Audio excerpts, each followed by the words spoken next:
Alright, this is the second thing you would do to recover your Phantom if you're flying out, you lost FPV, but you do have a visual on it, but it's just a dot in the sky. And you don't want to use the failsafe, you want to fly it back on your own. Also, when you're flying, when you activate failsafe, it doesn't fly back as fast as flying manually on your own. I don't mean manual mode, I mean flying on your own.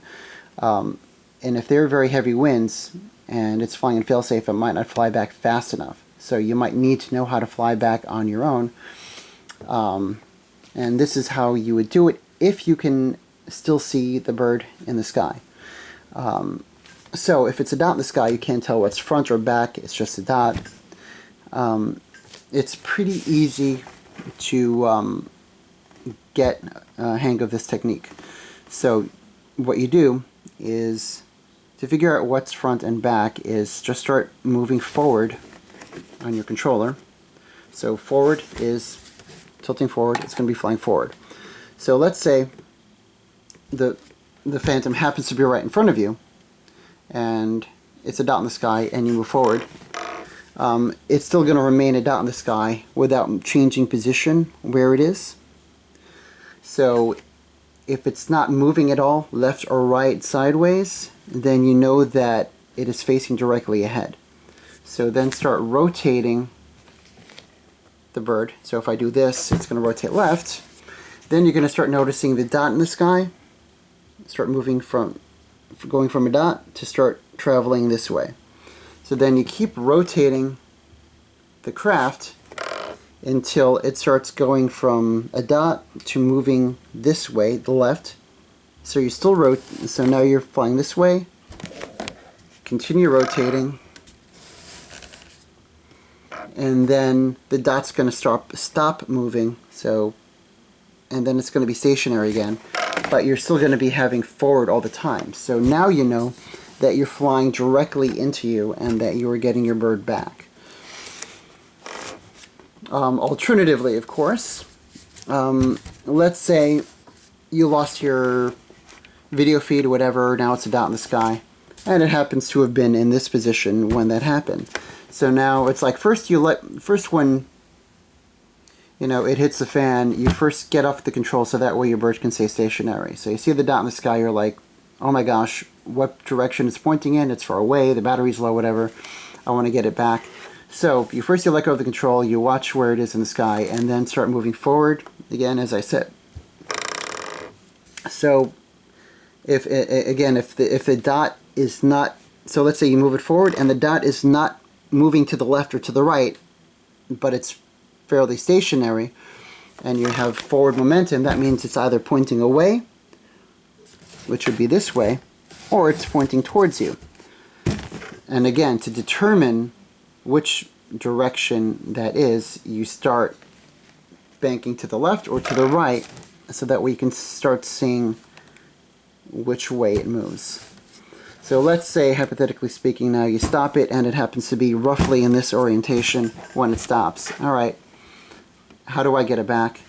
Alright, let me start moving forward, and then you're going to start seeing it move a little bit slow to the left. So you're like, alright, I'm moving away and it's going to the left. So that means that the bird must be pointing a little bit in this direction. So you want to get it back to you. You can either rotate the aircraft to the left, so that way then you'll start seeing it start moving this way in the sky and then back. Or you could just start rotating it this way, whatever your preference is, and you'll start seeing it, the little dot in the sky, start drifting to the right. So keep rotating it until the dot keeps moving and then stops and then becomes stationary. All the while you're giving it forward momentum all the while. So once you get the copter nose in, then you're home free at that point. And I mean, that's pretty much it. There's really not much more to anything more to it than that.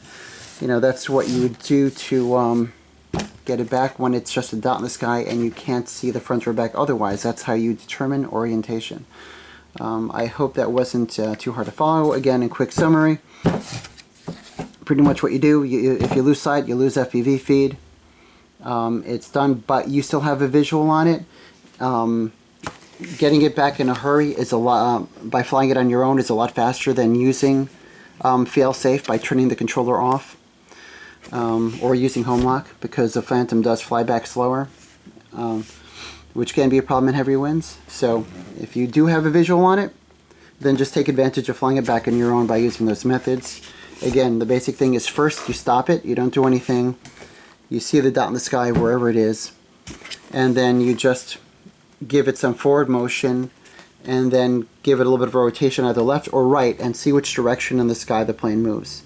If you're moving it forward and it's not moving left or right, you know it's either facing away from you or back from you, and then you can just determine once you start rotating it whether it's in or out. So if it was facing towards you and then you start rotating it to the let's say to the left, let's say, which would be this, and it starts moving to the right, you know, now you know that it was facing towards you, you know, but now you're going that way. So then you just rotate back this way again, and then you're flying in. If it was pointing this way and it's a dot in the sky and you give it forward momentum and you see it flying that way, then it's easy. You just start turn to the left, it'll go that way, then it stops going this way, it starts staying stationary, and you know it's coming in right towards you because you know which way you turned the Phantom.